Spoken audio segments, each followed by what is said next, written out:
tout le monde. Merci, merci d'être là pour cette dernière activité. En fait, cette classe de maître avec Denis, c'est la dernière activité des journées d'études d'éducation à l'image qui était organisée par l'Observatoire du cinéma au Québec. Moi, je n'étais pas sûre de l'article à utiliser. Et du prix collégial du cinéma québécois qui fête ses 10 ans cette année. Donc, je suis Sonia Blouin. Je fais partie du comité organisateur du PCCQ depuis, c'est ma 4e année avec l'équipe. Mais comme enseignante au cégep André Laurando, je suis là depuis le début au niveau local.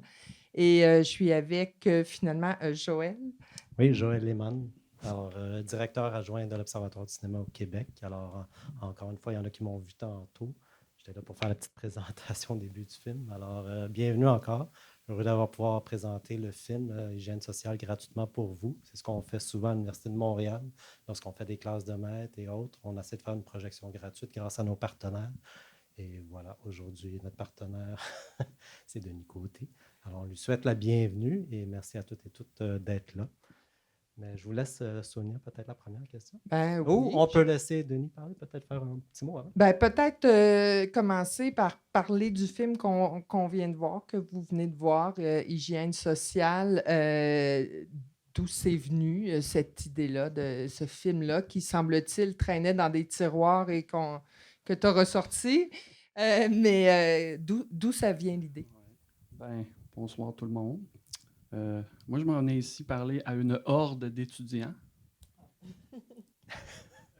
Pas sûr que c'est tous des étudiants.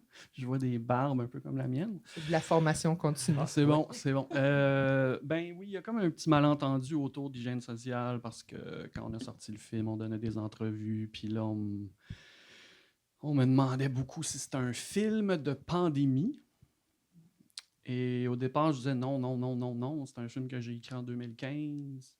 C'est pas un film de pandémie. Puis je me braquais beaucoup contre l'idée de faire un film de pandémie.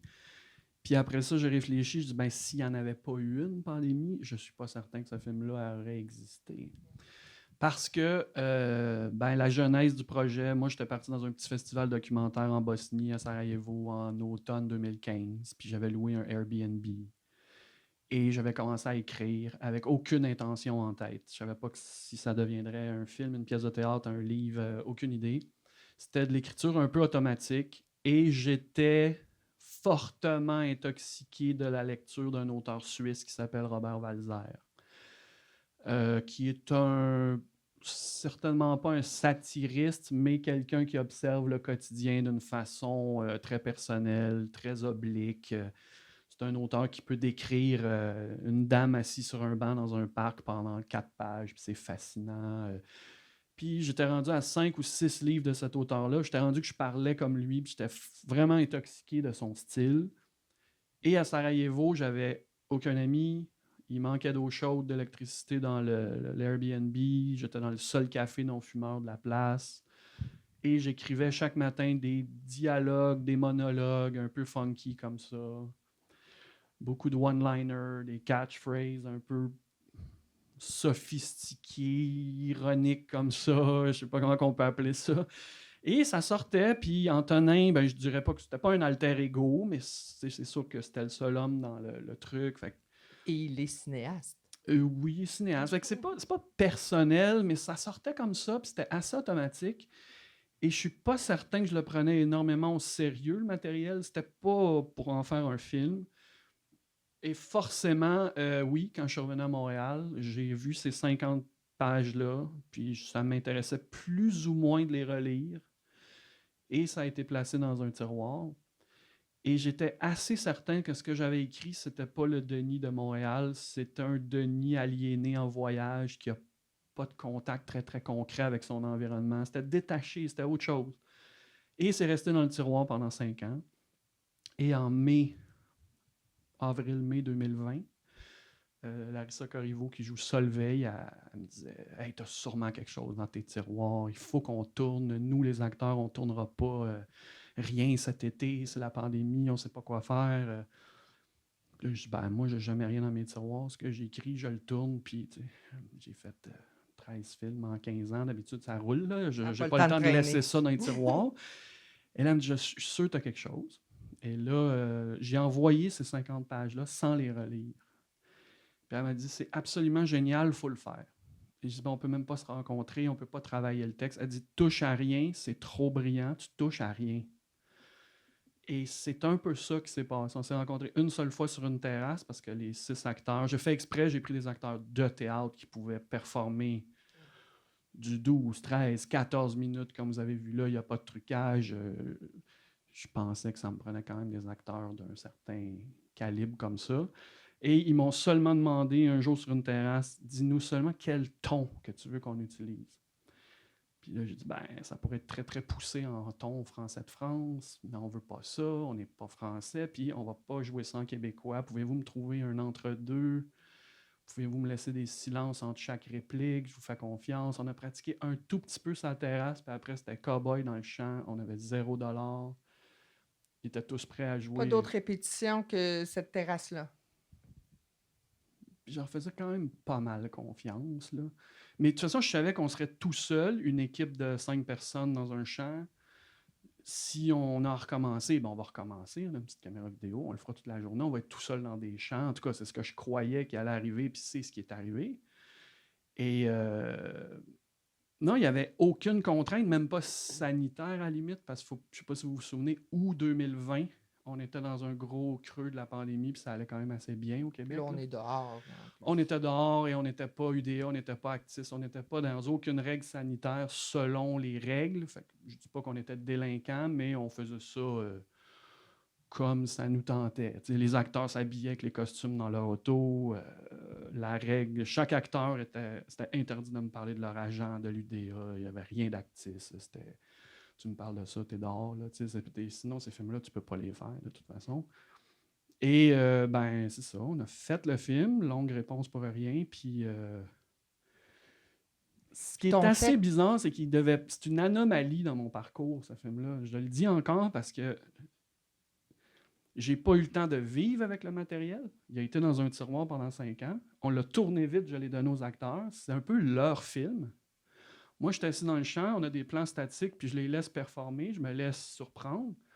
On l'a tourné en 4 jours, monté en 4 jours. Dès qu'il était fini, il est parti à Berlin. J'ai pas eu le temps de vivre avec. Quand tu écris un long scénario, tu peux faire 4, 5, 7, 10 versions. Quasiment un kino, là. C'est pas loin d'un kino. Je sais que ça a l'air... C'est presque un gros kino. Fait que quand je le regarde aujourd'hui puis je vous parle, c'est un petit peu alien. Je suis même pas certain que je pourrais réécrire des dialogues comme ça aujourd'hui. Et là, j'arrive de New York, je l'ai écouté pour la première fois avec un public qui suivait le film en anglais puis qui riait au bout, mais j'étais avec eux autres, j'ai décidé de regarder mon propre film, puis il m'est un tout petit peu étranger. Je ne me l'ai pas encore bien approprié, mais ce qui est très excitant, c'est que c'est la première fois que je présente une comédie au public. Fait que ça, c'est assez drôle, là, de... T'es comme bien, tu sais que le monde va un peu rire, puis ça te calme beaucoup. Quand tu présentes un drame, tu n'as aucune idée, tu ne peux pas prendre le pouls. Une comédie, 2-3 rires après 5 minutes, là, ça te fait tellement du bien. Tu as comme l'impression que tu as pris le public et tu l'as mis dans ta petite poche. Mais fait que c'est à peu près ça. C'est une sorte de film accidentel, mais je veux pas dire que c'est un petit film ou que je suis fier de tous les films que j'ai faits, puis là, ça marche bien, les festivals et tout, mais il est plus étrange dans mon parcours, lui. J'en profite pour rebondir. C'est pas la première fois que je t'entends dire que justement que c'est une anomalie pour toi, ce film-là. Et j'en profite pour te poser la question. Oui, OK, c'est une anomalie pour toi, mais comment tu le vis, ça? Est-ce que c'est positif, c'est négatif? Tu veux continuer à aller dans ce sens-là, à pousser cette forme créative-là ou non? Ben, mon léger problème, moi, c'est le côté prolifique. C'est de faire un film par année, puis tout le temps pousser en avant. Puis là, en vieillissant, je découvre que tout le monde à qui je parle, il n'y a jamais personne qui a vu les 13 longs-métrages. C'est jamais arrivé. Un film sort, j'ai jamais le temps d'aller chercher tout le public que j'aurais besoin d'aller chercher pour qu'il le voie. Je suis déjà sur un autre. Fait que je pelte beaucoup en avant. T'sais. Fait qu'à peu près chaque film a seulement 6 mois de vie, qui est un peu une anomalie. Je suis jamais emprisonné 5 ans avec mon film. Je les vis pas à plein, mes films. Fait que c'est un peu des trucs lancés dans l'univers. Les avez-vous vus? Oui, non. Ah, ben il y en a déjà un nouveau qui est sorti. Fait qu'il y a quelque chose relié au caractère prolifique de tout le temps avancer. Puis, je viens de tourner le nouveau là au mois d'août, puis on est en montage. ça me veut plus rien dire pour moi, ce film-là. Là. Il est déjà vieux. Ça fait même pas. Il est sorti au mois de mai, juin, devant des petites salles, puis il est nouveau. Là. Hier, c'était la première US, c'est encore nouveau. Pour moi, il est déjà vieux, puis je suis en montage du nouveau. Fait que ça, c'est plus personnel. Le public, il peut bien voir un film de 2017 puis l'adorer. Là. C'est pas grave, là, mais c'est un peu... Ouais, c'est bizarre, je sais pas quoi dire. Moi, j'invite les gens, si vous avez des questions, à vous déplacer. Moi, j'ai une question pour revenir au texte initial. Je suis curieuse parce que tu dis que tu as écrit ça en Europe, tout seul, dans le Oui, café non-fumeur. il y a un contenu aussi. Oui, mais est-ce que c'était un film, le texte que tu avais écrit? Parce que là, tu sais, c'est des dialogues, c'est tout ça, mais est-ce qu'il y avait déjà ces images-là, ces lieux-là, quelque chose qui t'habitait à ce moment-là? Ce que vous avez vu, c'était écrit comme ça. Ça s'appelait Hygiène sociale en automne 2015. Il n'y a pas rien qui est fabriqué là, pour la pandémie ou avoir l'air de la pandémie. Là. Ça s'appelait Hygiène sociale. Je voyais des gens très distanciés dans des no man's land, dans la nature comme ça, qui se lancent des trucs intimes par la tête puis qui doivent se crier des choses intimes par la tête. Et à la base, je pense que ma plus grande influence, c'était probablement déjà les médias sociaux. C'est niaiseux, je sais que vous n'avez pas vu ça, mais les médias sociaux en 2015 et en 2021, Big News, c'était la même chose. On n'a jamais trouvé la façon de se parler sur les médias sociaux. Il y a une sorte de vulgarité qui s'est installée ou une immédiateté qui s'est installée qui empoisonne un peu les rapports humains, et ça date au moins 2015, sinon 2012, 2010. Et je pense que quand j'écrivais, j'étais un tout petit peu en réaction à tout ça. J'avais envie des gens qui s'insultent de façon sophistiquée. J'avais envie de ramener de l'élégance dans la façon de s'envoyer chier au quotidien. Tu sais? Et je trouvais ça très drôle. Et là, l'autre truc, c'était, est-ce que ça peut être intéressant sans que ça devienne une farce? La ligne entre la farce et la comédie est tout le temps très mince, puis si tu fais une farce, c'est moins intéressant. Donc, j'avançais comme ça, des gens qui ont quelque chose à se dire de très intime, mais qui tournent autour du pot, puis qui doivent se le dire en personne, et non pas derrière un clavier, et qui doivent trouver les bons mots et la bonne distance pour se le dire. Fait que moi, j'avançais tout le temps avec ça. Puis que j'ai un seul homme entouré de 5 femmes, ça, j'aimais ça aussi, parce que c'est devenu... Je ne veux pas dire que c'est un film sur la masculinité ou masculinité toxique, mais j'ai commencé à vraiment rigoler de mon matériel parce que je voyais 5 femmes qui ne bougent pas dans des champs puis qui attendent qu'un homme devienne un adulte devant eux autres. Puis lui, il reste dans son monde adolescent. Les filles sont là, les bras croisés, puis sont un peu comme « grow up ». Puis lui, il veut pas, puis il pense qu'il y a toujours la formule pour s'en tirer, puis il a l'air d'être sorti d'une tourne de Serge Gainsbourg, puis il utilise son charme, puis les catchphrases pour essayer tout le temps de s'en tirer dans un monde, je ne veux pas dire un monde de femmes, mais les femmes autour de lui. Donc ça a commencé à me plaire aussi. Donc il y avait un truc sur la masculinité, la distance, les bons rapports humains, puis j'ai trouvé une espèce de formule qui serait l'hygiène sociale. Comment trouver son hygiène sociale. Fait que ça, c'est moi qui parle du film comme ça, mais quand vous le voyez, c'est tout simplement un film qui, j'espère, est tout simplement le fun. C'est plate, c'est pas très intello de dire ça, mais j'espère juste que les gens ont du fun à regarder ça. Puis après ça, il fallait que j'amène une forme. Et là, je me suis dit, est-ce que je peux filmer ça, découpé télévision, dans la chambre à coucher, dans le salon? Ben voyons, on ne peut pas faire ce film-là dans une maison. On ne peut pas découper ça comme la télé, ça serait un sitcom. Ce que vous venez de voir là, si je fais ça normal, comme un film ou une série télé normale, c'est un sitcom. Fait que j'ai imaginé les personnages un peu comme des figurines, on n'est pas capable d'aller les chercher, on ne s'identifie pas à eux autres, ça monte un peu la sauce absurde, puis c'est des petites figurines qui nous parlent dans les champs comme ça, puis tout devient un peu intemporel. J'ai joué avec la période aussi, les temps, donc on ne sait pas si on est au 19e siècle ou on est aujourd'hui. Puis, bon, il y a des clins d'œil un peu faciles puis drôles sur le moderne, là, l'allusion à Facebook. Fait que je voulais brouiller ça, donc le temps, l'espace, être dans des no man's land et non pas dans des lieux qu'on connaît. Puis j'avais aussi peur que mon matériel... moi, je suis une personne de cinéma, je ne suis pas une personne de théâtre, puis je ne suis pas une personne de littérature. Ces trois choses-là, c'est trois mondes, et c'est souvent imperméable, selon moi. Donc, si je fais un film, il faut que je trouve des solutions de cinéma. Et là, j'avais très peur parce que le matériel était très littéraire et ou très théâtral. C'est presque du théâtre filmé. Et ça me hantait. Qu'est-ce que je peux faire pour rendre le film plus cinématographique? Fait qu'il y avait cette idée-là de la distance, le lieu. Il y avait le travail sur le son. Donc, chaque sketch, si vous voulez, que vous avez vu, a une ambiance sonore, un travail sonore différent qui est purement cinématographique. Donc, je voulais que ça devienne un objet filmique. Puis après ça, je me suis même dit, est-ce que ça se peut, ça, sur une scène de théâtre? Je pense que ça se peut pas. Je pense que ça, sur une scène de théâtre, c'est plate. Je serais curieux de faire le test. Je pense que c'est plate sur une scène de théâtre. Ça serait un bel exercice. C'est pas moi qui va le faire, mais je pense que c'est plate. On va faire ça dans une école. Je pense que ça, c'est un film. Mais bon. On a une première question, peut-être, du public. Est-ce que vous m'entendez? Oui. Moi, je pense que ce ne serait pas plate au théâtre. Moi, j'irais voir ça. Je ne sais pas ce que les gens en pensent. Mais tout d'abord, félicitations pour votre film. J'ai prêté beaucoup attention au dialogue. Évidemment, c'est un film où les dialogues sont beaucoup mis de l'avant, le texte. Et ça m'a beaucoup plu par le niveau de langage qui variait. Tu sais, parfois, on était dans un ton soutenu, puis tout d'un coup, « Ah, tu fais quoi mardi soir? » Tu sais. J'adore ce genre de décalage-là, de décrochage.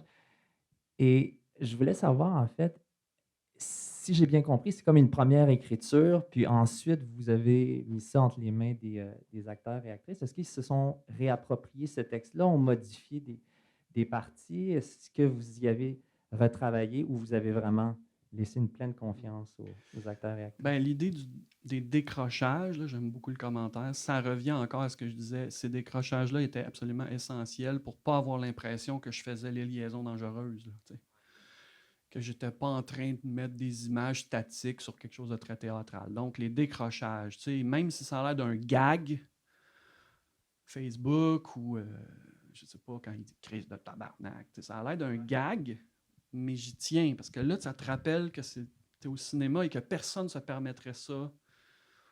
Ben, pas que personne ne se permettrait ça, mais en tout cas, j'ai l'impression que les décrochages m'aidaient à aller vers quelque chose de plus cinématographique. Écoute, les acteurs... ils ne pouvaient pas. Ce qu'ils m'offraient, il fallait que ce soit ça. Fait que moi, ils partaient, puis tant que j'aimais ça, je ne coupais pas. Et j'ai à peu près pas coupé. Et si vous analysez chaque acteur, là, ils ne sont pas ici, là, puis je ne vais pas parler dans leur dos, mais chacun a une notion un petit peu différente de ce qu'il devait livrer.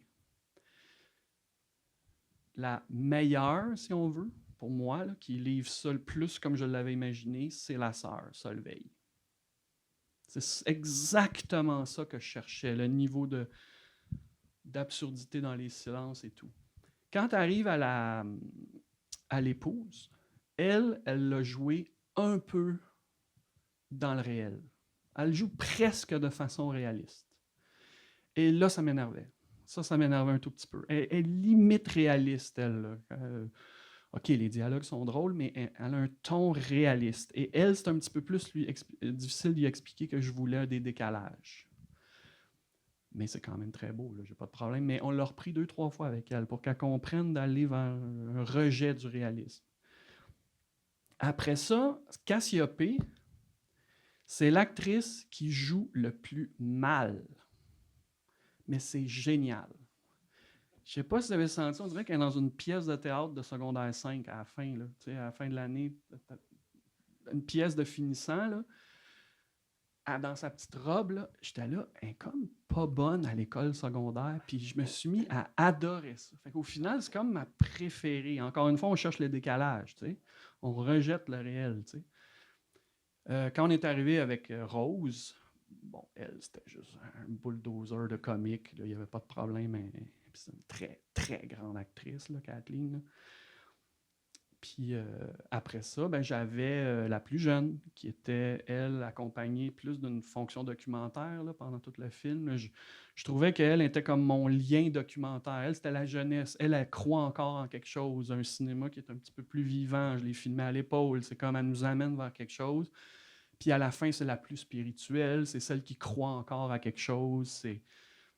Puis Éléonore, elle avait un petit peu plus peur de jouer dans un film comme ça, là, mais elle avait plus jeune aussi, là, elle arrivait dans mon univers. Puis... Mais au final, toutes les disparités entre les 5, c'est ça qui fait la couleur du film. Fait que je les ai jamais coupés après 8 minutes, puis coupés, j'aime pas ça.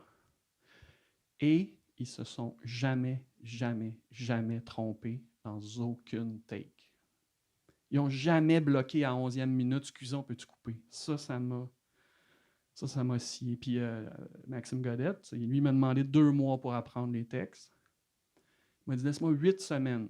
J'ai donné 8 semaines. Puis il y a une journée, il a tourné 3 de ces scènes-là, dans la même journée.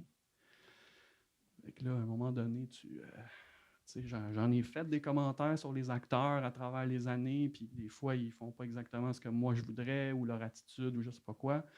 C'est un autre rapport à l'art ou aux choses, mais quand tu travailles avec ces gens-là dans un film comme ça, là, tu fais « OK, des fois, c'est pas tout le temps moi le king. » là, tu sais. Je ne sais pas si je peux me permettre une deuxième question. Là. Je ne veux pas brimer la parole des gens. Mais moi, je voulais juste dire, j'ai beaucoup aimé Rose aussi comme personnage, qui m'a vraiment fait rire. Mais Antonin, quand il parle de sa pratique cinématographique, de son blocage aussi, de sa vision du cinéma, j'avais l'impression un peu qu'on brisait le 4e mur. Puis que, OK, on réalise, on est devant un film, puis on parle du cinéma, c'est un peu méta. Qu'est-ce que ça dit sur votre vision du cinéma, sur comment vous voyez cet art-là? Ben ça, c'est intéressant. C'est vrai là, que ça brisait le 4e mur, mais je pouvais tout me permettre avec un film comme ça. Tout est possible. Il n'y en a pas de règles dans un film comme ça. Fait que parler directement au spectateur ou pas, tout se pouvait. Mais oui, j'aimais l'idée que le gars, il est un peu raté puis il n'est pas capable de rien produire, versus moi, qui est quelqu'un qui est capable de sortir un film par année puis ça sort facilement. Fait que j'aimais beaucoup le paradoxe. Après ça, son blocage est relié à une vision trop idéalisée du cinéma, qui était peut-être un peu la mienne il y a très longtemps. Tu sais, moi, je suis un ancien critique de cinéma, puis à l'époque, j'étais un peu dur dans mon appréciation des films parce que j'avais des idées un peu arrêtées, comme les grandes phrases qu'il a dit à un moment donné. Puis là, tu vieillis, puis tu baisses la garde un peu. Fait que c'est sûr que j'ai saupoudré son personnage de certaines de mes observations, parce que c'est pas un alter ego, j'y tiens. J'y tiens, mais forcément, dans tous nos films, on parle de nous autres. Là, ça, c'est impossible. On ne peut jamais se cacher derrière nos films. Le but, c'est de bien se cacher ou de ne pas se complaire dans une autobiographie qui n'intéresse personne. Là. Fait que, moi, je suis caché dans tous ces personnages-là. Dans tous mes films, je suis caché dans un personnage. Je ne sais pas jusqu'à quel niveau moi-même, mais ouais, c'est bon d'avoir déterré ce bout-là pour dire qu'il y avait du Denis Côté dans ce bout-là. Là. C'est vrai. Moi, je me permets, j'aimerais ça parler de votre processus de création au niveau scénario. Pour moi, vous êtes un guerrier. En fait, vous avez un défi, de ce que j'ai compris, d'essayer de sortir un film par année.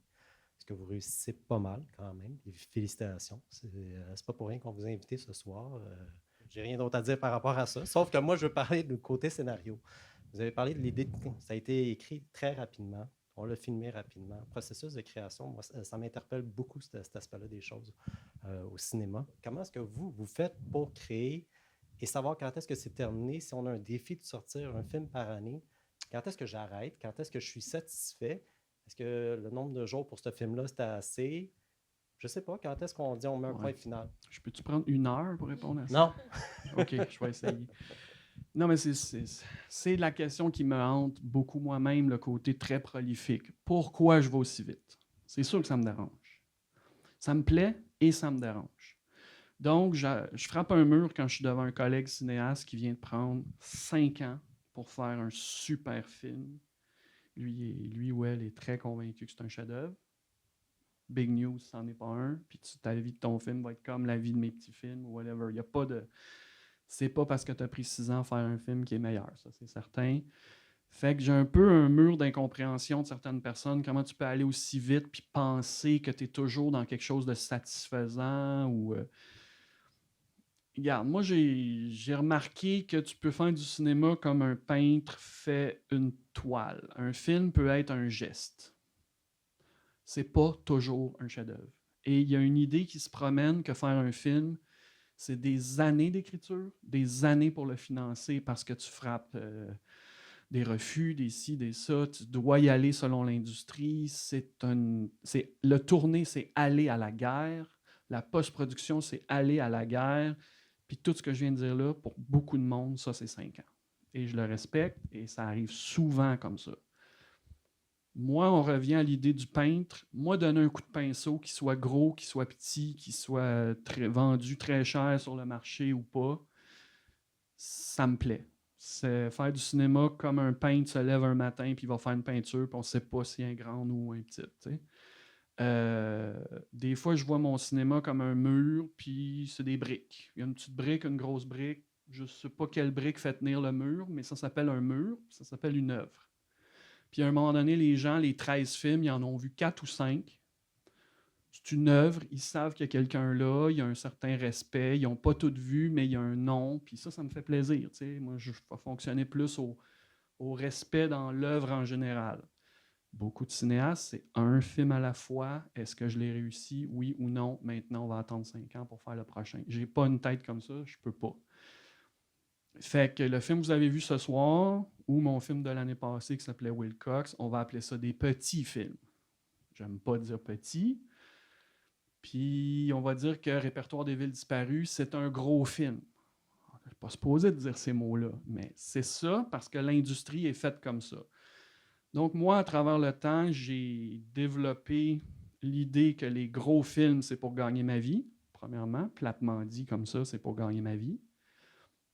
Moi, je vis encore avec Répertoire des villes disparues, le salaire que j'ai fait là-dessus en 2018-19. Je continue de vivre là-dessus. Et puis quand j'ai fait, là, ces gros films-là, pour que vous compreniez, c'est fait Sodec, Téléfilm, comité de lecture, producteur, distributeur, attente à l'international. Est-ce que ça a fait du box-office, oui ou non? Tu es jugé selon ces paramètres-là.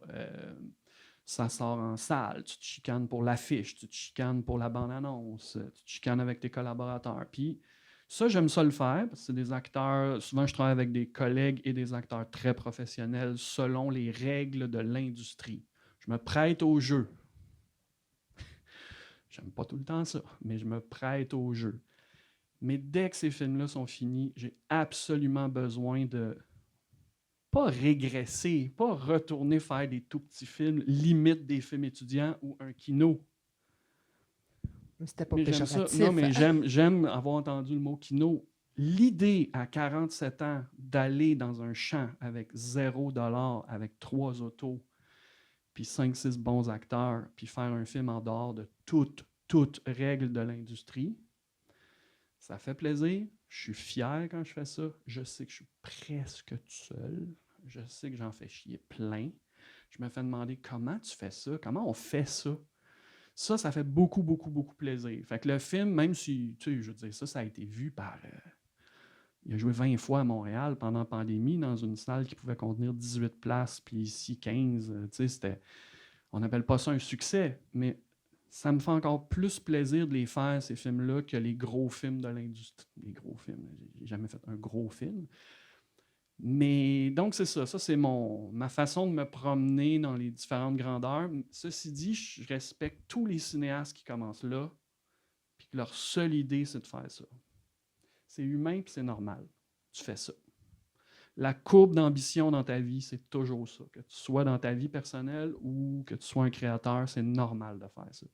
1 million, 3 millions, un agent à Beverly Hills, aux Oscars, tu montes, vous pouvez nommer des noms et vous allez voir leur courbe est comme ça. Moi, j'ai pas ça. Je me sens pas comme ça. Le seul autre cinéaste québécois qui est un peu, on peut penser, je sais pas, Robert Morin a fait ça beaucoup, des petits films, des gros films, des plus petits. François Delisle le fait. C'est plus rare.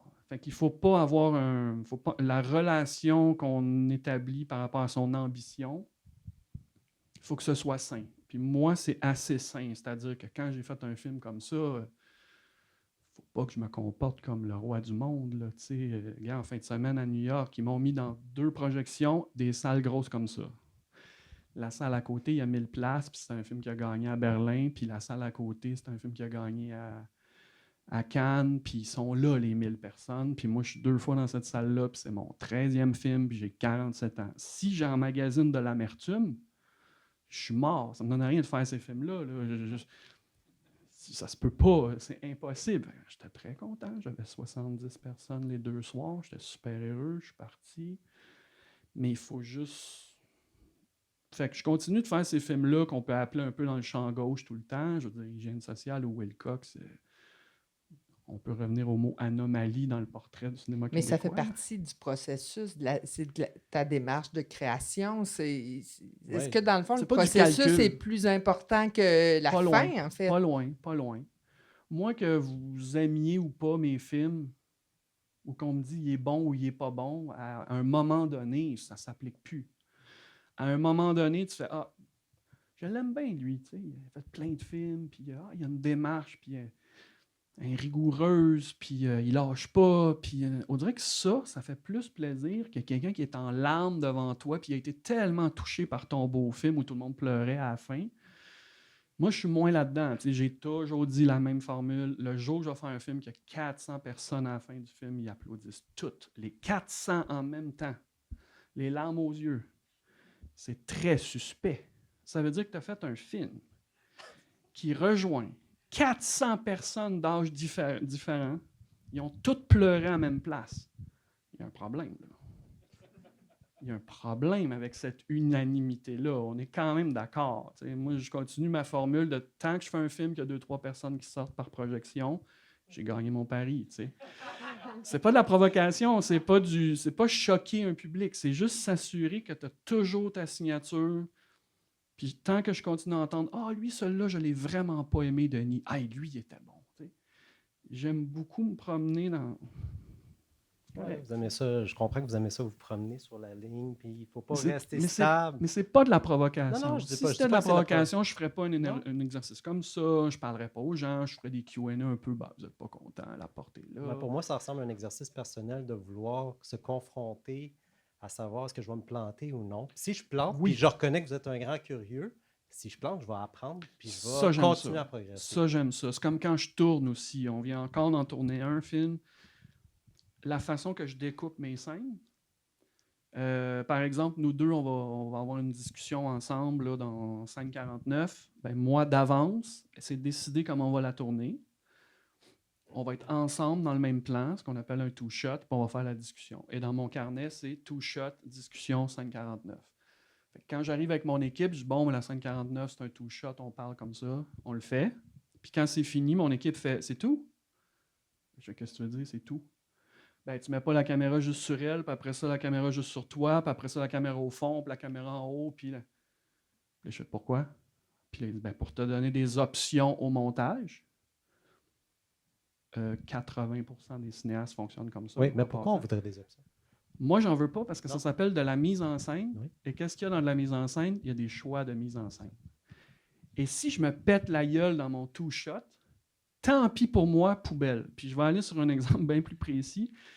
Curling, il y a beaucoup de gens qui ont vu le film Curling. La scène d'ouverture entre le policier, puis le père, puis la fille sur la route, dans une tempête de vent. Cette scène-là était supposée d'être tournée très, très, très télévision, normale, chant contre chant, normal. Et ça faisait 5 jours qu'on était dans une tempête de vent, tempête de neige en Montérégie. Et ça faisait 5 jours qu'on faisait que des intérieurs. On changeait le programme pour aller à l'intérieur, il faisait trop froid, c'était trop compliqué. Et au 5e jour, ce qui était prévu, c'était cette scène-là. Puis c'était encore la même tempête. Fait que là, mon producteur il a dit « Écoute, aujourd'hui, il y a un acteur qui joue le policier, il y a un uniforme, il y a un auto de police, tu la tournes. » OK, comment on la tourne? C'est une tempête, ça n'a pas de bon sens, la caméra va... Ben, c'est devenu, on met la caméra super loin du couple, on est caché dans une vanne, fait que comme ça, on est à l'abri. Et tous les dialogues seront au sans-fil. les 3 ensemble. Le Sandman me regarde, il veut me tuer. Il dit, c'est 2 semaines de nettoyage, le vent dans les sans-fils, tu t'arrangeras. Et on l'a fait comme ça, et la directrice photo à l'époque, elle a dit, tu sais que là, c'est absolument sans filet, c'est ta scène d'ouverture. Ben, c'est comme ça. L'idée d'arriver en montage peut être possiblement obligé de mettre ça aux poubelles, c'est pas mal comme idée. C'est jouer avec... C'est trillant, là. Pas mal. Comme là, je suis en montage, là, mon nouveau film, il est chronométré à 3h10. Je me trouve stupide d'avoir fait ça. J'ai fait un scénario de 89 pages. Je sais que c'est 70 pages. J'ai fait 89, je sais que c'est trop. Je l'ai fait pareil, j'étais têtu, puis là, j'ai 3h10. C'est très judéo-chrétien. Là, je m'haïs. Là, j'ai envie de me flageller parce que je sais que 3h10, là, je peux pas vous faire un film de 3h10. Peut-être je peux, mais c'était pas le but. Fait que là, tu vois, là, je suis pris dans un... Mes choix ont été un petit peu, là... Mais ceci dit, la façon de fonctionner sur la majorité des tournages, on tourne dans tous les angles, puis le monteur, il s'essayera pendant des semaines, il essayera toutes les solutions. Au bout, le film, il est autant de qualité que le mien. Mais c'est des réalisateurs qui n'ont pas fait de choix au tournage et qui ne voient pas leur film fini. Ça, c'est une autre affaire. Moi, quand je tourne, je vois le film quand il va être monté. Il y en a qui écrivent, ils tournent, puis ils se débrouilleront plus tard. Les Puis deux c'est une méthodes. technique économique que tu as, dans le fond. Tu passes moins de temps en montage. On peut dire que c'est économique, mais moi, j'aime bien penser que c'est rigoureux. Ben non, oui, tout à fait. Il y a l'idée de vision. Si on revient à hygiène sociale, puis on parle de post-production, le travail du son est quand même hyper présent et hyper important là, dans ce film-là. Il y habite tout cet espace-là. J'aimerais que tu nous en parles un Ben, petit c'est peu, ça, voir comment tu l'avais imaginé justement en amont. C'est sûr qu'avec du le tournage. temps, moi, plus je vieillis, plus je suis beaucoup plus intéressé par le son que par l'image. Premièrement, je suis un petit peu tanné de la belle image. S'il y a bien une place dans le monde qui fait des belles images, c'est au Québec. Tous les techniciens sont bons, tous les directeurs photos sont bons, toutes les images sont belles. C'est toujours beau. Je le dis péjorativement. C'est toujours beau, c'est toujours parfait, c'est toujours des cartes postales. On n'a jamais un film qui look un peu rugueux. On n'a jamais... Moi, j'ai grandi avec la mini DV puis le Super 8, puis j'en ai rushé de la mini DV. Là. Je vous mets au défi de regarder encore les États nordiques ou nos vies privées, des vieux films en mini DV, ça ne se regarde pas. Aujourd'hui, le moindre étudiant de 20 ans, il tourne en HD, c'est beau. Fait que, tu sais, Puis moi, en 4K. en 4K. Puis moi, des belles images, ça ne veut plus dire grand-chose pour moi. T'sais. Puis j'ai surtout découvert ça en faisant le répertoire des villes disparues en 16 mm granuleux, où là, j'avais dit, vous ne nettoyez pas la pellicule. On va arriver au son, je te le promets. Vous ne nettoyez pas la pellicule. J'ai tellement aimé ça que là, je viens de faire un film d'été, un beau film d'été dans les Laurentides. Un 6.6, 16 mm, vous ne nettoyez pas la pellicule. C'est pas vrai qu'on va faire une carte postale de l'été. C'est pas vrai. Fait que ça va être encore très rugueux. Fait que j'ai commencé à... Et l'étape que je déteste le plus dans toute création d'un film, c'est la colorisation. Maquiller un cadavre, ça ne va jamais le réveiller. Là. Jamais, jamais. Là. Coloriser ton film, il ne sera jamais meilleur. Conception sonore, puis mixer ton film, là, tu peux l'améliorer. Mais la colo, j'ai tendance à être malade les jours qu'il y a de la colo, ça ne me tente pas trop. Mais bon, c'est personnel. Mais bref, la belle image, je suis un peu tanné. Puis, si vous avez vu, quand j'ai fait Wilcox aussi, je voulais massacrer un peu l'image. J'avais mis des petits morceaux de plastique devant l'image pour la rendre un petit peu moins jolie puis créer de la distance avec le public. Puis pour ce film-là, on a décidé de faire la même chose. Puis j'ai dit à mon directeur photo, comment on pourrait tuer notre belle image des Laurentides un peu? Puis il m'a dit, j'arrive au son. Il m'a dit, Inquiète, je te suis. il m'a dit, tu veux pas ramener des petits trucs de plastique comme dans Wilcox? Puis je dis, non, mais qu'est-ce qu'on pourrait faire? Il dit, qu'est-ce que tu veux? Je dis, donner un feeling un peu comme on est dans un rêve, créer des décrochages, de la distance avec ces personnages-là. Puis il m'a proposé, là, vous avez vu, l'image est un petit peu... C'est du KY. C'est de la gelée KY dans la lentille, tout bien placé, un petit coup de doigt par-ci, par-là, et retravailler un tout petit peu en post-production pour que ça fasse un peu... ça témoigne de moi qui ne veux certainement pas vous amener des cartes postales. Là, on sent la nervosité. Donc, je me réfugie énormément dans le son. On y arrive. depuis plusieurs films, c'est vraiment mon dada, triper sur le son. Et surtout pour ça, ben, je comprends qu'on rit puis c'est les dialogues, mais je voulais plus. Fait qu'avec mon équipe son, on a dit, hey, on a tous les droits avec un film aussi pété que ça, tu sais. Puis je me souviens que c'est le mixeur qui a dit, pourquoi pour chaque sketch, tu n'inventerais pas un monde? Et on a décidé d'y aller quand même assez fort. Vous avez vu, là, vous l'avez vu dans une bonne salle, là.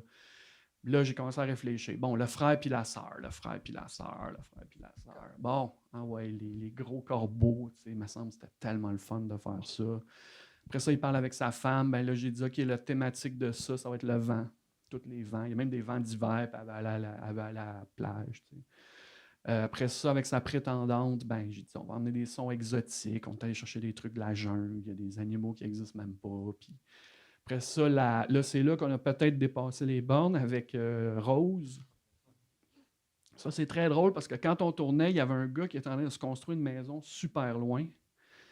Puis on est allé le voir pour qu'il arrête de faire du bruit. Parce que quand tu tournes, il faut que le son soit le plus pur possible. Et tu le saliras plus tard en post-production. Mais quand tu tournes, tu arrêtes quand il y a un avion, tu arrêtes quand il y a du trafic. Et là, on est allé voir le gars, puis on lui a dit, tu peux-tu arrêter pour 1 heure tes travaux? Puis il a dit oui. Fait qu'on l'a tout bien tourné propre.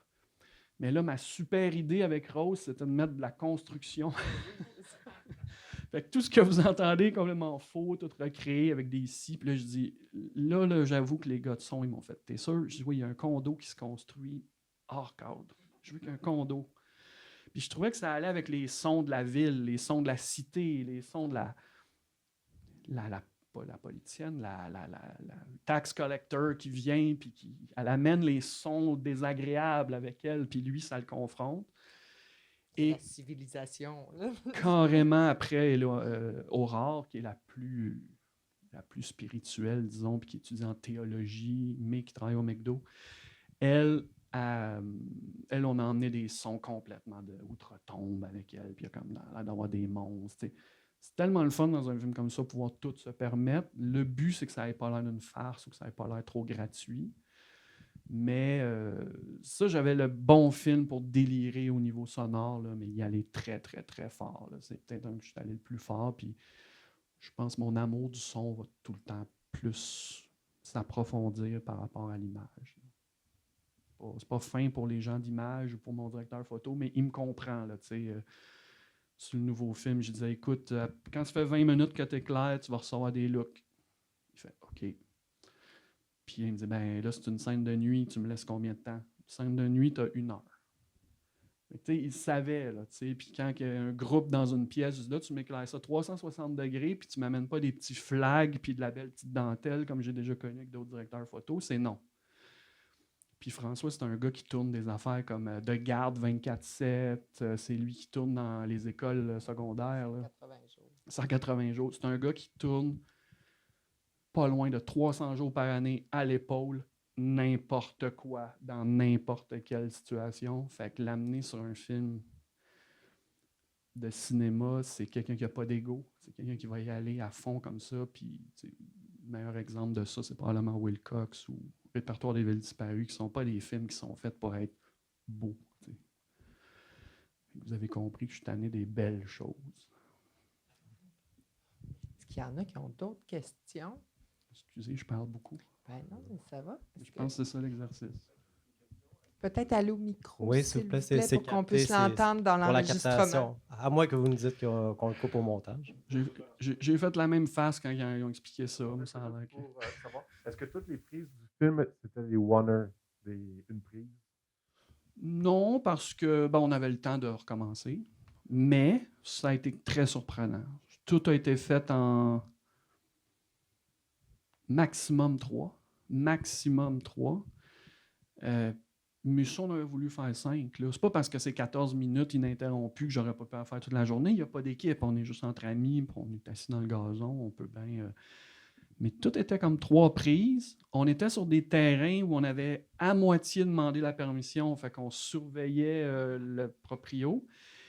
En passant, le proprio s'est pointé à chaque fois. Et il y a même une autre anecdote que j'adore raconter. Je pense que vous avez remarqué à un moment donné, il y a 3 personnes qui arrivent dans le fond. Okay? Ça, j'adore cette anecdote-là. On était sur le terrain d'une dame qui nous avait donné la permission d'être là, puis on a tourné 2 scènes sur son terrain. C'est là que j'avais tout tourné aussi mon film Boris sans Béatrice. Et on s'installe sur son terrain, puis elle est très, très loin, elle n'a rien à foutre. Mais à un moment donné, elle décide d'aller prendre une marche avec 2 visiteurs pour leur montrer son terrain, parce qu'elle sait pas on est où. Et 3 secondes avant de dire couper, pendant que les gars, ils boxent. 3 secondes pendant que les gars, ils boxent, elle bombe la shot. Elle arrive dans le shot avec ses 2 amis, et je dis couper, puis François, il me dit « Ah, check, la proprio est là-bas. » Je dis « Quoi? » Je dis « Ah. » Il dit, elle a bombé à shot les 5 dernières secondes sur 14 minutes. J'ai dit, ah. Il dit, fait que si t'aimes cette prise-là, parce qu'on a fait 3, ben là, je dis, bon, en post-production, on l'effacera, parce que ça se fait. Bon, c'est beau. On arrive en post-production, c'est la prise que j'aime. Et elle apparaît à la fin, puis oh. Fait que j'appelle les gens du studio, puis là, je dis, pouvez-vous m'effacer la dame dans le fond, mettre du green, là, mettre du paysage. On dit, oh ouais. Puis le lendemain, il m'arrive, puis c'est beau, elle est effacé. Et là, je regarde le monteur, puis je dis, pourquoi qu'on les ramènerait pas 1 minute et demie de temps, comme s'ils regardent le show. T'sais. Il dit, ouais, mais là, ils ont juste apparu 5 secondes, fait que ça va être un loop. Mais il dit, on va demander. Fait que là, on le demande, et quand ils mettent les 3 personnes sont dans la main. Pendant 1 minute et demie. Fait que là, je suis comme, ouais, ça, c'est pas winner. Mais là, l'équipe de post-prod m'a dit, ben, laisse-nous 4 jours. 4 jours. 4 jours, on va te les mettre correct. On va tuer le loop. Laisse-nous 4 jours.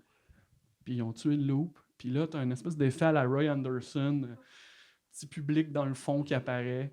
Fait que c'est juste une anecdote pour dire, surtout aux étudiants, quand vous faites une erreur, essayez donc de prendre avantage de l'erreur que vous venez de commettre. T'sais. Des fois, c'est pas toujours raté. Là, moi, peut-être pas garder un boom dans le shot. Parce que tout le long, le personnage, l'autre gars est là et écoute les deux. C'est vrai qu'il y a le gars en arrière là, aussi. Fait que là, on dirait qu'il y a d'autres voyeurs qui arrivent. En tout cas, c'était pas écrit, c'était pas prévu. C'était vraiment prendre un accident du réel puis le prendre à ton avantage. T'sais. Capacité d'adaptation. Ben ça, c'est plus tu fais de films, plus tu... Moi, je suis souvent... on parlait des scénarios, puis on a plus ou moins répondu. Mes gros films, là, mettons, Répertoire des villes disparues, Boris sans Béatrice, Vic et Flo, ben ça, c'est tout écrit à la page près, puis les acteurs, ils sont plus ou moins libres d'explorer. Là, je suis très, très, très directif. Mais quand j'arrive sur des petits films comme Bestiaire, Carcasse, Wilcox,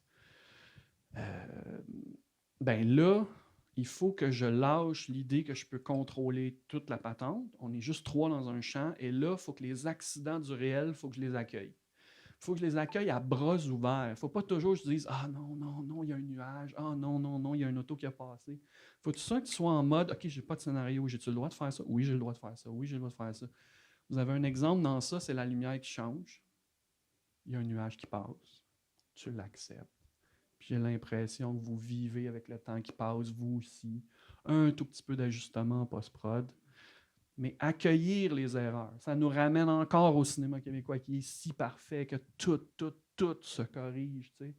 Moi, j'ai tout le temps un moment sur mes films à 2 millions où la directrice de post-prod elle vient me dire « Bon, tu me donnes tes VFX, des effets vidéo, c'est-à-dire des effets spéciaux. » Fait que là, c'est comme buffet ouvert. Je peux corriger des choses dans l'image. Ah, j'aime pas la switch sur le mur, tu peux me l'enlever? Oui, on va t'enlever la switch sur le mur. Ah, j'aime pas. C'est pas pareil. On est trop. C'est comme si on est plus fort que le cinéma, alors que le cinéma devrait être trop fort pour nous autres. Là, je me souviens dans Boris sans Béatrice, j'ai effacé toutes sortes d'affaires. Ah, ça, j'aime pas ça. On est-tu correct avec le budget? Oui, on est correct. Je trouve que c'est une approche ça se rapproche beaucoup du documentaire, où est-ce qu'on prépare le film en amont, on le prépare beaucoup. Puis pour pouvoir se lancer dans le documentaire puis se garrocher dedans, il faut le vivre, il faut accepter, être improvisé, puis accepter toutes les erreurs. Ouvrir ses bras aux accidents du réel, exact, c'est la base. Puis moi, dès mon premier film, Les États nordiques, c'était tellement excitant. On se levait chaque matin, on avait un acteur professionnel qui avait gardé son prénom, Christian. Et là, lui, je le lançais dans la communauté à Radisson, à Bay James, puis chacune de ses journées était improvisée. Puis en gardant son prénom, ben, il pouvait interagir avec les gens de la communauté qui l'appelaient déjà Christian. Puis je me souviens, j'avais dit, quand les gens regardent la caméra, ça n'a aucune importance, c'est correct. Et là, c'était toute la journée des erreurs avec le réel. Ben, on était en septembre 2004. Fait que, tu sais, j'emmagasinais ça, là, tu sais. Puis aujourd'hui, il y a comme une obsession de contrôle. Et tout au cinéma. Les faux raccords. Ah ouais, ramenez-en des faux raccords. L'acteur regardait la caméra. C'est intéressant? Attends, on va en discuter. L'acteur a regardé la caméra. C'est grave? Ah ouais, c'est grave. Ça ne marche pas. OK, non. Hey, l'acteur regarde la caméra. C'est super beau, on le garde. Tu sais, il n'y a pas de règle qui dit qu'un acteur, il ne faut pas s'en regarder la caméra. Il y a pas de. Fait que quand tu t'ouvres ces portes-là, une phrase qui finit par tu. Il doit en avoir des fois dans vos scénarios.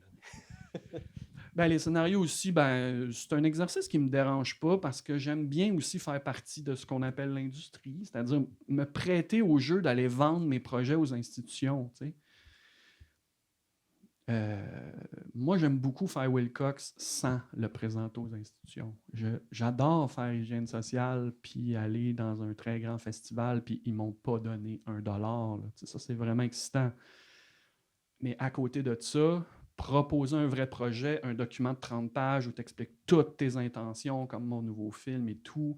Après ça, tu as un analyste de Téléfilm Canada qui fait un zoom de 1 heure avec toi puis qui te bombarde de questions sur ta scène 43. Pourquoi qu'il a dit ça dans scène 43? Puis pourquoi qu'elle répond ça dans scène 48? Est-ce que tu peux m'expliquer? Il faut que tu te tiennes droit puis que tu aies des réponses. Là, je n'ai pas besoin de donner des réponses à personne. Take it or leave it, ça n'a rien coûté. T'sais. Mais je déteste pas l'idée de « OK, pose-moi des questions, je vais essayer de t'en donner des réponses. » Il y a quelque chose de « Ah, tu m'as refusé mon projet. Ah bon, OK, je peux-tu savoir pourquoi? » Il y a quelque chose de se prêter au jeu de l'industrie qui est pas mal, qui est frustrant, mais qui est pas mal, avec une responsabilité de te faire donner 2 millions d'argent public. Ça vient avec une responsabilité, il ne faut pas faire des conneries. Je viens de le vivre, là. Mon nouveau film, c'est sur la sexualité féminine. Dernière nouvelle, on est en 2021, puis aux dernières nouvelles, je n'ai pas le droit de faire ce film-là. Ben, il fallait que je me défende. Fait que, un beau document de 30 pages, je suis blindé, des regards féminins partout, toutes mes collègues étaient toutes des femmes, c'est bienveillant, c'est sérieux. Je me suis fait bien bombarder, puis financer quand même, là, tu sais, mais faut que tu te prépares bien. Tu peux pas toujours être « moi, je fais Wilcox, puis si vous n'êtes pas content, allez-vous-en ». Il y a toutes sortes de niveaux de responsabilité par rapport au projet. Là. Juste comme ça, c'est une sortie pour l'année prochaine, 2022, mais il y a une période de l'année, ça s'en va à Berlin. Ben là, j'ai laissé ma monteuse tout seul. Je suis parti 4 jours à New York, tout seul avec le matériel. Puis comme je disais, le film est chronométré à 3h10, fait que ça m'empêche un peu de dormir. Ça se peut-tu faire un film de 3 heures? Faut y penser. Puis, moi, c'est tout le temps assez rapide. Comme on disait, les films, ils n'ont pas énormément de choix au montage. Fait que j'ai jamais monté un long métrage plus longtemps que 25 jours. Jamais. La norme, c'est souvent 8-12 semaines. Là. Moi, ça va quand même assez vite. Fait que d'après moi, mi-novembre, il est fini de monter, post-production. Fait que techniquement, il est prêt au début de l'année prochaine. Là, mais à voir. Il est particulier, celle-là. Il est particulier, pas que les autres ne le sont pas. On verra. J'ai hâte de voir la proposition. J'aimerais... Vas-y. Une question, parfait, excellent. Mais le micro est très haut. Voilà. Donc, par curiosité, tu disais que tu n'avais rien dans tes tiroirs, donc tu t'es jamais fait refuser de scénario. Je fais référence aussi à Robert Morin qui a publié son livre Scénario refusé ou quelque chose comme ça, le titre. Là. Donc, je suis curieuse de savoir. C'est une bonne question. Robert, il faut voir. Là, est-ce qu'il a écrit des choses qu'il n'a jamais proposées? Est-ce que...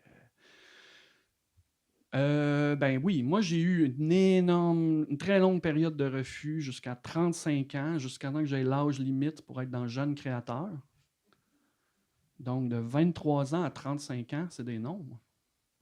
Fait que je faisais que des films avec mon argent de poche, des courts-métrages. Et Les États nordiques et Nos vies privées, c'est fait avec les 2 conseils des arts.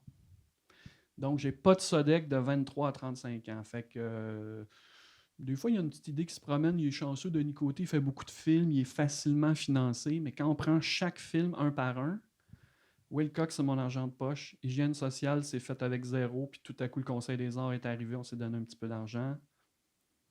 Fait que c'est pas tout le temps systématique. Mais c'est pas faux que j'ai absolument rien dans mes tiroirs. C'est assez étrange quand je décide que je fais ce film-là. Là, c'est que je les ai tous faits. Si je me lève demain matin et je vais en commencer un, je vais le finir. Ça, je peux vous le jurer. Fait que je sais pas. Faut pas oublier qu'il y a des gens que... Moi, quand j'écris, je pense à mes budgets. Je pense à mes limites, puis je pense à combien d'argent je peux recevoir. Là, on va rentrer un petit peu dans l'argent, là, mais moi, je suis dans le champ gauche de la production au Québec. C'est-à-dire signature forte d'auteur qui ne fait pas de box-office. On est tous d'accord là-dessus. J'en fais pas de box-office.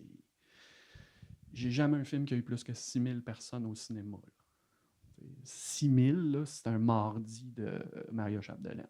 Moi, j'en ai jamais eu un dans toute ma vie. Donc, je le sais. Et je sais que les institutions, ils me l'ont même déjà dit, on te finance pour une raison. Représentation internationale. Donc, tu peux faire le film bizarre que tu veux. Tant que tu nous amènes à Berlin ou à Locarno, eux autres, ils marquent des gros points. C'est de la représentation internationale. Ils sont bien, bien contents. Ça peut être weird, on ne l'a pas vu, on ne l'a pas compris. Tant que tu nous amènes là, ils sont contents. Et je le sais. Fait que quand j'écris, pourquoi j'écrirais mon drame de guerre de la Deuxième Guerre mondiale, que ça me prendrait 12 millions? Pourquoi j'écrirais ça? J'aimerais ça avoir le droit. Je ne l'ai peut-être pas dans ma tête, mais on dirait que j'ai comme compris ma place. Fait que là, quand j'arrive sur un film, sexualité féminine, terrain miné. Combien d'argent qu'ils peuvent me donner pour ça? Moi, je suis quelqu'un qui est capé à 2,5 millions. C'est le gros maximum qu'on va me donner pour un film. Je le sais. Pourquoi j'irais écrire quelque chose à 4? Puis qu'on commence à m'expliquer que je ne fais pas de box-office, puis que non, je reste dans mon carré de sable. Puis tant que tu ne demandes pas trop, puis que la proposition est originale, puis qu'eux autres, ils se disent « Berlin, ça passe bien ». Fait qu'il y a beaucoup de cinéastes qui écrivent, je leur en veux pas du tout pour ça, puis c'est merveilleux, les gens écrivent leurs rêves sur la feuille. Ils se lèvent un matin et ce sera des poursuites sur l'autoroute, il y aura des dinosaures, ce sera la guerre, ce sera, je pense à un ami qui m'a fait lire son scénario il y a quelques semaines, on était au Qatar en 1992, guerre du Golfe. Les gens écrivent leurs rêves et ils ont envie de raconter cette histoire-là. Le financer, c'est ailleurs et c'est un autre monde. Puis ils le font. Puis ils passent 2 ans, 3 ans, puis ils écrivent un film de guerre en 1992 au Qatar avec l'armée. Puis j'ai pas ça dans ma tête. Dès que j'écris, c'est pour qu'il soit financé dans 1 an. Fait que je calcule tout. Ah ouais, un hélicoptère. Ouais, je sais combien ça coûte, un hélicoptère. Là. Ouais, il y en a qui écrivent 8 hélicoptères, puis on verra plus tard. T'sais. Fait que j'essaye de rester dans tout ce qui est de la faisabilité. Ce que vous venez de voir là, Wilcox, ça va se tourner en combien de jours, combien de collaborateurs que je peux avoir, combien je peux les payer. C'est constamment un film étudiant quand tu fais ces films-là. Puis, je me souviens, plus jeune, j'avais fait partie d'un jury chez Spirofilm à Québec. Puis, le prix qu'ils donnaient aux cinéastes gagnants ou aux scénarios gagnants, c'était 5 000 $ en prêt d'équipement. C'était il y a 20 ans. Puis, j'oublierai jamais, il y avait un scénario, c'était écrit « Martin, Marie et Julie sont au vieux forum. Le groupe U2 performe bien. La foule est en délire. » Ça commençait comme ça. Moi, j'ai ri, j'ai fait mes petites blagues, je riais avec le comité, je qu'est-ce que c'est ça. Puis il y a quelqu'un qui m'a dit, tu sais, Denis, il y a bien du monde qui écrivent leurs rêves. Là. Tu peux pas leur en vouloir d'écrire une chose comme ça. Ça se met sur papier, une idée comme ça. J'ai dit, OK, puis faisabilité 0. Il dit, oui, c'est faisabilité 0. Est-ce qu'imaginer un film équivaut à le réaliser? Moi, je pense que oui. Ils l'ont dit dans le film. Il y en a qui pensent comme ça. J'ai longtemps eu un ami qui disait « Moi, imaginer mes films, ça me rend aussi heureux que les faire. Ou ne pas les faire. Fine. Mais moi, je suis extrêmement concret. Tu ne me fais pas perdre mon temps et commencer à écrire un scénario que je ne vais pas tourner. Je Je suis trop pragmatique pour ça. Là. Donc, le tiroir n'est pas plein. Il y a mais à carrément rien dans le tiroir. Mais à quel moment, parce que là, tu viens de terminer le tournage de ton dernier film, tu es en montage, à quel moment le prochain film arrive là, dans l'histoire? Ben là, ça nous amène à l'inspiration, c'est-à-dire que on a tous des idées à tous les jours. Et cette idée-là meurt 1 heure, 3 heures ou 5 heures plus tard, la majorité du temps. Ben, tu te pognes une idée. Tu te lèves le lendemain, elle est encore là. Tu te lèves la semaine prochaine, elle est encore là. Puis tu découvres, ça fait 1 mois que tu penses à ton idée. C'est comme une graine, c'est comme une plante, ça pousse. Puis c'est pas plus compliqué que ça. Mais moi, des idées de films, j'en ai 10 par jour. Il faut juste regarder à quelle vitesse tu les oublies. Puis là, il y en a une qui reste. Puis c'est-tu finançable, ça? Je peux-tu m'en sortir, ça? Puis là, tu comptes juste les bons points, puis là, tu pars. Mais c'est pas une course contre la montre non plus. Là. On dirait que j'ai un principe d'en faire un par année. C'est pas nécessairement ça. Ben, c'est pas un principe. C'était pas l'idée d'un principe plus que de l'idée que c'est un défi personnel. C'est pas un principe, mais ce défi-là fait que vous allez voir si vous allez vous planter ou non. Je reviens toujours à cette idée-là. Puis je pense que je la trouve très intéressante, très stimulante. Ça cadre bien avec vous, avec les types de propositions que vous faites aussi. C'est toujours dans une certaine... C'est pas une provocation, mais oui. Puis se planter, ça n'existe pas quand on pense comme ça. Non, je suis d'accord. On progresse continuellement. À moins que tu associes se planter au box-office. Regarde, si je me mets à compter le nombre de personnes qui ont vu ce film-là, j'arrive à 500 personnes au Québec, 600 personnes à peu près. Il y a 2000 personnes ou 3000 personnes qui l'ont vu quand il est sorti à Berlinale sur le web. Il y en a 500 qui l'ont vu au Québec. Mais qu'est-ce que ça veut dire tout ça? C'est pas... Fait que se planter, il faut que tu sois absolument connecté à un distributeur ou quelqu'un qui te met de la pression. Il faut que ton ambition soit chiffrée. Il faut que... Il y a vraiment beaucoup de monde qui vise Hollywood. Ça, je ne veux pas être dans la tête de ces gens-là. Ça doit être infernal. Ça veut dire qu'ils ne veulent pas perdre de temps à faire curling. Ils ne veulent pas perdre leur temps à faire du monde qui se parle dans une cuisine au Québec. Ils n'ont pas de temps à perdre avec ces choses-là. Je les comprends à la limite si c'est ça le but. Tu sais. Vous avez parlé de l'idée de quand est-ce que... l'idée d'un scénario, une idée qui reste. La graine, on l'a plantée, on ne sait pas c'est quoi nécessairement, elle revient jour après jour, peut-être qu'elle est là pendant 1 mois. Mais quand est-ce que c'est arrêté pour dire, OK, c'est vraiment ça, parce que je ne sais pas quand est-ce qu'on sait que l'idée... C'est drôle de dire que l'idée est bonne. C'est pas nécessairement ça que j'essaie de dire, mais je pense qu'il faut pas le vraiment savoir. que je veux m'investir à un tel point que je veux consacrer le temps que ça va prendre pour le faire. Il y en a il y a des films qui se font rapidement. L'écriture, peut-être, il y en a plein de gens qui sont confrontés justement à ce qu'on appelle la page blanche. J'ai pas d'idée. Vous, c'est pas ça qui manque parce que je pense que vous avez trouvé votre chemin créatif. Puis ce que je trouve vraiment intéressant, c'est que vous avez réussi à trouver l'ouverture pour accueillir beaucoup, beaucoup, beaucoup d'idées. Là, ça, c'est le fun, mais quand est-ce que je m'arrête? C'est l'urgence, puis c'est la nécessité. Puis ça, on a chacun nos rapports avec ça. T'sais. L'urgence de filmer. Il y en a qui ne l'ont pas. Ils veulent faire des films, mais ils n'ont pas d'urgence. C'est correct. Ces gens-là, j'en connais. Là. Ça fait 8 ans que tu es sur ton film. Je ne sais pas quoi dire. Là. Je ne vais quand même pas répondre. Hey, moi, en 8 ans, je n'ai fait 10. C'est une réponse stupide. Ils n'ont pas d'urgence. OK. Bon, moi, l'urgence, je l'ai. Ça veut dire quoi, urgence? Urgence de quoi? De filmer? Parce que pour moi, j'entends urgence. Je ne sais pas ce que ça veut dire, urgence. Ben, ça va encore plus loin que ça. Moi, ça dépend de ce qu'on a dans sa vie aussi. Si moi, je peux aller plus personnel, je n'ai pas de famille, je ne suis pas propriétaire d'un commerce, j'enseigne pas. Moi, me lever le matin, c'est la possibilité de faire un film ou pas. Pas grand-chose d'autre. Je n'ai pas 8 enfants autour de moi. Je n'ai pas un programme dans ma journée qui n'est pas du cinéma. Je suis bien chanceux pour ça. Il y a des cinéastes qui ont des familles, puis c'est pas de même que ça se fait un film. Moi, si je veux me lever, un film, ça se fait comme ça, si je veux vraiment. Puis là, j'appelle des gens qui ont des familles, puis je les écœure pour faire un film. Fait que la nécessité puis l'urgence, ça peut être la liberté de ce qu'on a dans sa vie privée. Puis si on vérifie les cinéastes les plus prolifiques, ben aller fouiller, des fois, il n'y a pas grand-chose dans la vie privée qui les empêche de faire des films. Fait qu'il y a ça. côté course contre la montre. Moi, j'ai des problèmes de santé. Je sais pas, j'ai de la misère à me propulser dans l'avenir à cause de mes problèmes de santé. Fait que peut-être que je travaille avec un sablier qu'il faut que je produise beaucoup. Mais il faut juste que tu abandonnes l'idée d'achèvement et de satisfaction. Moi, mon moteur créatif, c'est tout le temps d'être choqué contre quelque chose. L'embourgeoisement et le bonheur d'être content, là, ça ne fait pas des films. Tu ne te lèves pas le matin heureux puis tu fais des films. Ça ne marche pas, ça. Faut tout le temps, je le dis à tous les étudiants, pourriez-vous vous lever chaque matin en crise de quelque chose?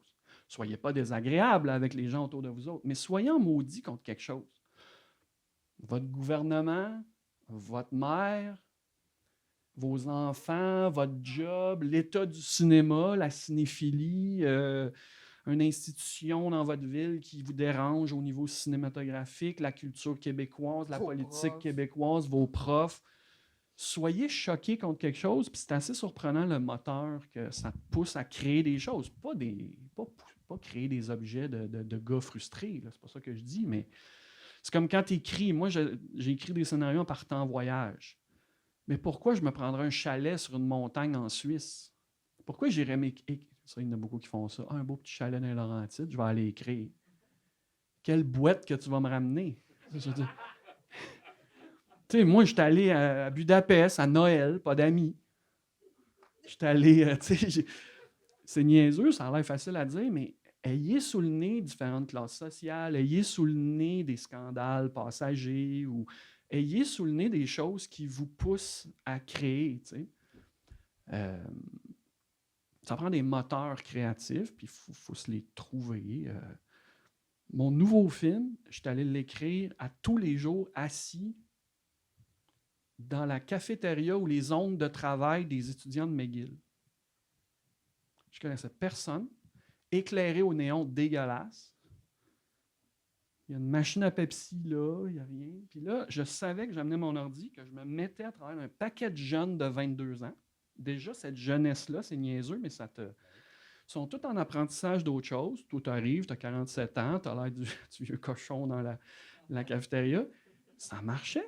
J'amenais mon ordi, je me branchais, j'étais dans une université, il y a plein de jeunes autour de moi, éclairage dégueu, j'ai mes écouteurs. Puis j'ai tout écrit mon film là.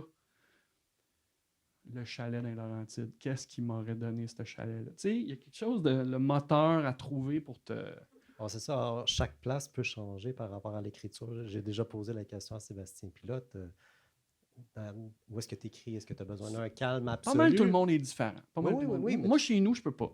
Parce que chez vous, moi, perso, je peux pas. Si tu as un beau bureau pour aller travailler. Moi, j'ai entendu des cinéastes, ils ont leur bureau, ils ferment la porte, ils vont travailler, c'est 9 à 5. Ah ouais.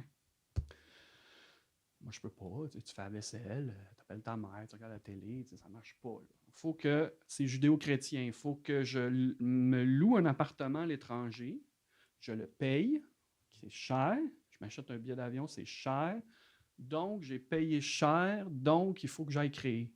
Si je ramène rien, je me déteste. Ça marche. Du café, oui, il y en a qui disent souvent les cafés. Tu demandes pourquoi. Il y a beaucoup de gens autour, des écouteurs, pas d'écouteurs. Ça peut marcher, mais pour créer de la vie, tu t'entoures de la vie autour de toi. Encore une fois, la cabine dans la forêt, je ne la comprendrai jamais. Je ne sais pas pourquoi, là, mais... Est-ce qu'il y a des gens qui ont des questions? Ça fait-tu du sens, tout ça? Ça fait beaucoup de sens. OK. Sonia? Moi, j'ai toujours plein de questions, mais je ne sais pas s'il nous reste du temps. Ben, je pourrais nous allouer environ une dizaine de minutes encore. Une dizaine de minutes. Dans 10 ans, tu vas penser quoi de ce film-là? Moi, j'ai aucun problème avec tous mes films. Aucun. Pas que je les trouve bons. Un film, c'est un vieux tatou. Il est laid, il est mal fait. Tu as fait ça quand tu avais 19 ans. Qu'est-ce qui t'a passé par la tête? Tu l'as sur le corps, assume-le donc. Il y a quelqu'un qui veut le voir? M'on dit donc. Ah ouais, tu veux voir mes vieux courts-métrages quand j'avais 24 ans? Ah ouais. Tu veux le voir? Regarde-le. J'avais 24 ans. S'assumer, avancer. Je ne m'assois pas pour regarder mes films, mais tu vois, il y a 6 mois, j'ai été approché par des critiques à Montréal. Ils veulent retaper tous mes courts-métrages de 99 à 2005. En mini-DV et en Super 8. Surtout le C'est pas très regardable. Mais ils m'ont dit, non, on a un budget, on va aller dans des places de post-prod, on va faire la colo, on va arranger les niveaux sonores. Là, je dis, mais moi, je peux pas regarder ça. Oui, mais toi, c'est pas important. Il y a des gens qui veulent voir ton vieux travail. Puis, ben, c'est vrai. Je peux pas commencer à avoir honte des choses que j'ai faites. J'ai peut-être 2-3 courts-métrages que vraiment je me battrais pour pas que ce soit montré, parce que je ne vois vraiment pas l'intérêt. Vraiment pas. Là. C'est caché à la Cinémathèque ici. Là. Je pense qu'il faudrait que je trouve la porte pour aller voler les cassettes. Là. Mais non, j'assume tout. J'ai jamais honte d'un film que j'ai fait, mais je suis pas non plus satisfait. T'sais. Ça, c'est un autre mot que je cherchais tantôt. Ne jamais être satisfait. C'est parce que sinon, t'arrêtes. Sinon, t'arrêtes. Comme là, les gens, je viens de finir mon film. C'est quoi la question que le monde me demande? T'es-tu content? T'es-tu content? Je suis tellement écœuré d'entendre cette question-là. Ça veut dire quoi? Content, Denis? T'es-tu content de ton tournage? Es-tu content de ton matériel? Si je réponds oui, ça ne marche pas. Je ne peux pas être content. Il faut que j'avance. T'sais. La fille qui a fait le craft est peut-être contente. Le gars qui était machinot, il est peut-être content. Ils ont fait un travail au quotidien et sont contents du travail accompli. Moi, je viens de ramasser un paquet d'images. Il y en a pour 8 heures. Ça traîne dans un tas. Il faut que ça devienne un film. Je suis content. Puis même quand il est fini, es-tu content? Mais ça fait quoi que je sois content? Je veux le montrer au public. Je veux qu'il soit reçu par le public. Moi, ben oui, la réponse, c'est toujours oui. Mais c'est juste que le monde, ils reviennent tout le temps, ils te demandent ça. Si t'es content, t'es content. Ben, au Québec, on est beaucoup content d'être content, de toute façon. Au Québec, c'est tout le temps, ça a-tu été un beau tournage? Avez-vous eu du fun? Et la photo Facebook est là pour en attester. Tout le monde a le sourire. Ils sont 22 pour un court-métrage qui ne sortira pas et qui n'aura pas de vie. Mais l'important, c'est d'avoir eu une belle aventure de tournage. On est vraiment beaucoup là-dessus au Québec, le festif. Puis l'important, c'est d'avoir été heureux en tournant le film. Tu peux pas t'asseoir là-dessus. Il faut toujours que tu sois en mode insatisfait. OK, on va faire ça, mais je suis insatisfait pareil. C'est-tu bon? Je sais pas si c'est bon. Hey, viens ici, tu peux-tu regarder ça? Trouves-tu ça bon? Je sais pas. Il faut tout le temps que tu sois là-dedans. C'est pédaler dans une sorte de boîte, mais ça te garde toujours alerte. Tu n'es jamais assis et satisfait. Là, je pense pas. Ça fait un peu pisse-vinaigre de le dire comme ça, là, mais es-tu content? Je comprends pas cette phrase-là. On se la fait tout le temps demander. Je suis sûr que vous êtes d'accord. Oui, ça a bien été le tournage. Il n'y a pas eu d'accident, il n'y a pas eu de crise, il n'y a pas eu de... Est-ce que vous appréhendez le montage par la suite? Si on continue sur la question de tournage, parce que là, on est heureux de ce qu'on a fait. Peut-être pas. Moi, j'ai un rapport différent aux étapes. Là. Je vais poser une autre question en même temps. C'est quoi votre étape préférée? Le repérage. Le repérage, pourquoi? C'est niaiseux. Le repérage, moi, je trouve toutes mes locations puis je fais tous mes castings. Moi, des directeurs de location, je ne veux pas en rencontrer. Puis des directeurs de casting, je ne veux pas en rencontrer. Je ne comprends pas votre travail. C'est mon film. Je veux ta face dans mon film. C'est moi qui décide. Ça sera toujours comme ça, OK? Même les petits rôles, c'est moi qui les trouve. Je trouve tout le monde. Bon. Mais le repérage, trouver les lieux de tournage, c'est... Tu n'as aucune pression. Tu fais des tours d'auto. Moi, je n'ai pas de permis de conduire, je n'ai pas d'auto. C'est sûr que c'est un petit peu frustrant, mais je pars avec mon directeur photo des mois d'avance. Partir sur les routes au Québec, la poignée de main au monsieur qui a une grange, la madame, sa maison, c'est drôle, il n'y a pas de stress. Bonjour madame, connaissez-vous ça le cinéma? On aime votre cuisine, ça placote, je vais prendre votre numéro de téléphone, comparer les granges qu'on a trouvées, faire un choix. C'est le rapport humain le plus fun dans la préparation d'un film, moi je trouve que c'est ça. L'écriture, ça sera toujours quand même assez difficile parce que c'est pas très concret. Là. C'est excitant, je suis pas contre l'écriture, là, mais tout le monde, on va être d'accord qu'on est tout seul avec soi-même, puis c'est dur. Là. Mais le repérage, après ça, le tournage, moi, c'est le pire. Parce que, ben, vous voyez, je parle beaucoup, je suis très directif, je dis ce que je veux, puis 30 personnes autour de moi, ben, oui, c'est une équipe, oui, ils sont là pour te donner ton film, mais c'est beaucoup pour moi, là, 30 personnes, c'est dur, puis il y a un autre truc auquel je ne crois pas du tout. 30 personnes dans une équipe avec 30 bonnes idées, ça fait un film incohérent. 30 erreurs par une seule personne, ça fait un film cohérent. Parce que c'est 30 fois la même mauvaise idée par une cervelle. Le film va faire du sens. Mais le côté collaboratif des équipes de cinéma, demander au Sandman c'est quoi son idée, puis demander aux machinaux, toi, as-tu une bonne idée? Ça ne fait aucun sens. Le cinéma, c'est l'art qu'il faut qu'il soit pratiqué en groupe de la façon probablement la plus dictatoriale que je connais. C'est probablement le cinéma. Il y a un capitaine de bateau. Tout le monde est là pour te servir dans ta vision. Puis si tu les traites pas mal, si tu les engueules pas ou quoi que ce soit, si tu n'as pas trop d'humeur, c'est fou qu'est-ce qu'ils peuvent te donner. Mais les bras croisés avec ton directeur photo, puis toi, comment tu vois ça? Ah ouais. Ah, gros plan? Ah oui, tu penses qu'on devrait faire un gros plan? Ah ben, on va l'essayer. T'sais, moi, je ne crois pas à ça. Là. Des fois, au cégep ou dans les écoles, il y a un côté collaboratif. Là, partez-moi pas sur l'INIS. C'est vraiment une culture dont on va vous mettre en groupe, ce qui est un peu normal à l'école, puis vous allez collaborer pour un projet. Mais c'est très, très peu... c'est très rare qu'à l'école, on va dire, gars, il y a un chef, c'est lui ou c'est elle, puis vous l'amenez vers sa vision. C'est pas ça à l'école. À l'école, c'est les mettre tous ensemble, puis tout le monde va apporter un peu, là, puis... ça faudrait que ça soit un petit peu cassé, là, qu'il y a un patron, puis qu'il y a des gens qui doivent amener, pas un patron tyrannique, mais il y a quelqu'un qui est là pour amener sa vision au bout, puis toi, il faut que tu l'aides. Fait que c'est quelque part un peu dictatorial. Tu sais. OK. Mais ça, c'est au tournage. Fait que ça, le tournage, j'aime moins ça parce que justement, il faut que je fasse le patron. Il faut que je fasse le tyran un peu. Fait que c'est un peu difficile d'asseoir mon autorité sur des êtres humains qui te donnent plusieurs heures par jour et qui ont souvent beaucoup plus d'expérience que toi sur les plateaux.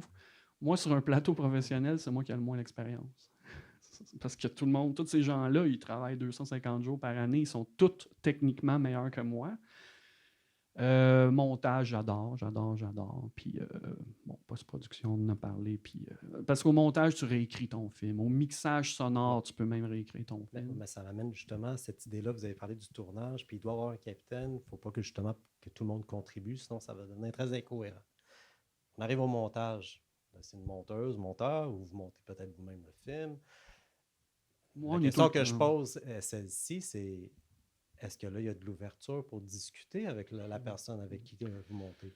Ben, moi, il faut que je vois vite quel genre de personnalité a mon monteur ou ma monteuse. J'en ai eu de toutes les sortes. Là. Disons que de curling jusqu'à Répertoire des villes disparues, ça a toujours été Nicolas Roy, le cinéaste, monteur. Nicolas Roy, c'est un gars de 6 pieds 4 qui parle pas du tout. Puis il est à peu près comme moi. Et on fonctionne juste par instinct. On se regarde, on se fait un clin d'œil, puis on sait c'est où la cote. On est assez pareil, mais il ne parle pas beaucoup. Fait que ça, c'est bien parce qu'on avance ensemble, puis ça va bien, mais des fois, tu aimerais ça avoir de l'output de quelqu'un.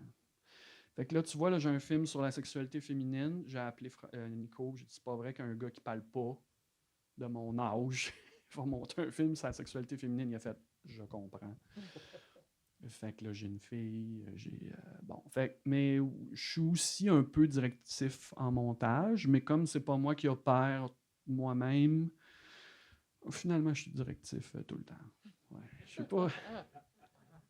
Ça s'appelle du cinéma d'auteur. Il faudrait commencer à couper l'idée qu'on fait tous des films avec des licornes, puis on est tous des meilleurs amis. Il y a un patron. Tant que le patron n'est pas désagréable, les autres sont là pour... Ça donne quoi un Sandman qui veut faire le film à la place du cinéaste? Ça marchera pas. Ça prend un Sandman qui est heureux de faire du son. Ça, c'est merveilleux, tu sais. Mais il y a des gens dans des équipes qui ne sont pas heureux de la job qu'ils font. Fait que, mettons que tu as un premier assistant réalisateur qui aimerait bien ça faire des films, c'est assez bizarre au quotidien. Tu as de l'amertume. Il te regarde, il t'a peut-être pas aimé ton dernier film, il ne sait pas pourquoi toi puis pas lui. J'ai vu des chefs électriciens qui au lunch, hey, salut, j'ai un petit scénario à te faire lire. C'est pas le moment, c'est pas ça. Tu dois être triste si tu fais juste l'électricité. Ouais, un peu, je voudrais faire des films. Ça, tu vois, là, les rapports peuvent être un petit peu corrompus là, dans ce temps. Si tu peux t'entourer de tous des gens qui sont heureux dans le métier qu'ils font, ce qu'on a vécu cet été, c'était merveilleux d'ailleurs, c'est mieux. Tu sais. Je pense que ça termine bien la classe Je pense de qu'il y a eu maths. 3 questions. Vous avez compris que je contrôle mon environnement. Je...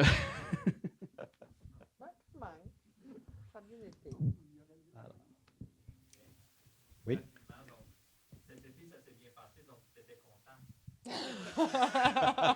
Le tournage, son déroulement, dans le plus plate que tu peux imaginer, les camions où est-ce qu'ils étaient stationnés.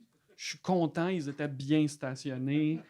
Les permissions de tourner dans tel endroit, c'était à l'heure et le monsieur était là pour nous accueillir. J'étais content. Mais je sais pas, ça doit être terrible. Tu finis ta journée. Hey, aujourd'hui, on a fait vraiment du super bon stock. C'était tellement bon. Eh bien, T'arrives en montage. mais comment tu peux parler aussi bien en assurance comme ça? Je pense qu'il y a des fois, il y a des très belles scènes. Je me retourne, puis la monteuse, elle pleure. Elle pleurait là, dans les derniers jours. J'avais jamais vu ça. Elle pleurait pendant 2 scènes jusqu'à ce qu'il y a. Tu sais, je suis un peu plus froid, mettons. Elle dit, mais c'est magnifique, cette scène-là. Ah, OK. Mais j'ai pas le droit de faire. Ah ouais, hein? Ah ouais. Tu es obligé de rester dans l'incertitude, puis tu dois jamais être trop satisfait de ce que tu as fait.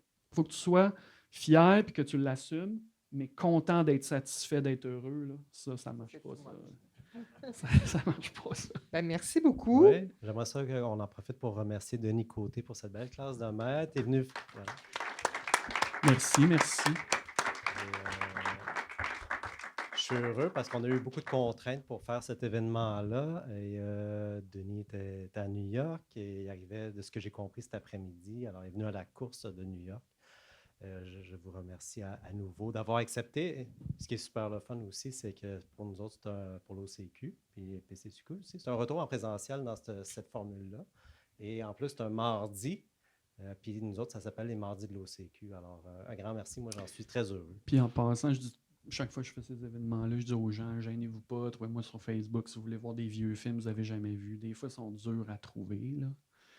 Mais régulièrement, tous les 3-4 jours, il y a un inconnu qui m'écrit « Je peux-tu voir tel film de 2014? » Moi, j'envoie mes films, ça ne me dérange pas. Fait que gênez-vous pas, trouvez-moi, puis demandez-les, puis ça marche d'habitude. Un grand merci. Je pense qu'il y en a beaucoup de gens qui vont vous écrire après le visionnement. Merci.